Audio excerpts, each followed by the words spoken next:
Para sa mga husbands, lagi bang galit ang misis nyo? Lagi ba siyang naiinis sa'yo? Konting ganito, ganyan, galit agad. And ano yung response nyo kapag nagagalit na yung misis nyo? Sinasabayan nyo ba yung galit niya or mas galit kayo? Or ikaw yung tipo ng asawa na mataas ang emotional intelligence kaya naiintindihan mo yung misis mo? Lalo na kapag naging nanay na yung misis nyo, expect mo talaga na magkakaroon niya ng changes sa attitude niya or sa personality niya. Naalala ko lang, lagi sinasabi sa akin ni Habi noon, ba't galit ka? Ba't galit ka na naman? Hindi ka naman ganyan dati. So, totoo naman, hindi naman talaga ako magagalitin or madaling mainis noon. Napansin ko din talaga yung changes sa akin nung nagkaroon ako ng baby. And hindi dahil sa baby ako nagagalit ha, don't misinterpret that. So, she's a blessing.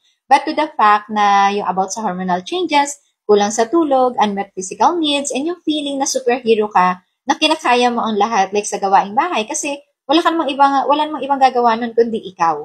And yung pakiramdam na feeling mo lang, di ba, na walang pakialam sa'yo yung husband mo, kahit na nakikita kanyang nahihirapan. So, share ko lang sa inyo, last night, kumakain kami ng dinner ni Habi sa kanong baby ko.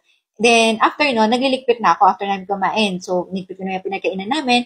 Then, yung toddler namin, syempre, naglilikot-likot ulit siya. Then, nakailang sabi na ako kay husband na, tingnan muna niya yung anak namin. Kasi nga, umaakit siya sa upuan. So, ako pa din yung kumuha kay baby. Then, maya-maya, umakit ulit si baby. Eh, di sinabihan ko ulit si husband na yung tone of voice ko, medyo naiinis na ako. So, ako pa din talaga yung kumuha sa anak ko, kahit na may ginagawa ako. Sabi ko sa kanya, hindi ka ba marunong makiramdam? May ginagawa ako, tapos nakikisoy ako, bantayan mo yung anak natin. Sabi niya sa akin, sabi mo di ba magpaint ako ng tubig? So, inutusan ko naman talaga si Habi para dun sa paghakbat ni Baby Alice. Pero lalo lang din ako nainis sa kanya kasi ang point ko lang naman last night, saglit lang naman niya babantayan ang anak namin dahil patapos na ako sa pagliligpit. Then after ko makuha si baby noon, nagstay muna ako sa kwarto para kami ni baby, nagstay kami sa kwarto para mag-calm down.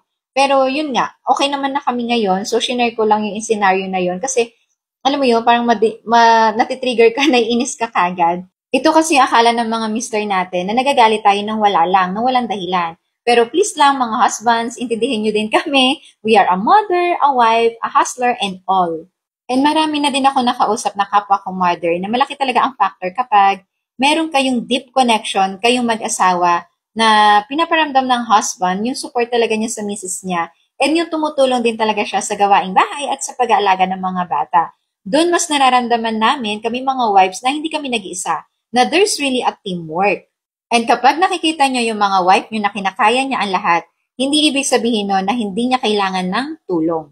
To all the husbands, treat your wife with respect, love, patience, appreciation, and understanding. And you'll be surprised talaga how your wife treat you more than you deserve. Kayo din dapat ang unang tao na magpaparamdam kay misis na naiintindihan mo siya na safe place ka niya.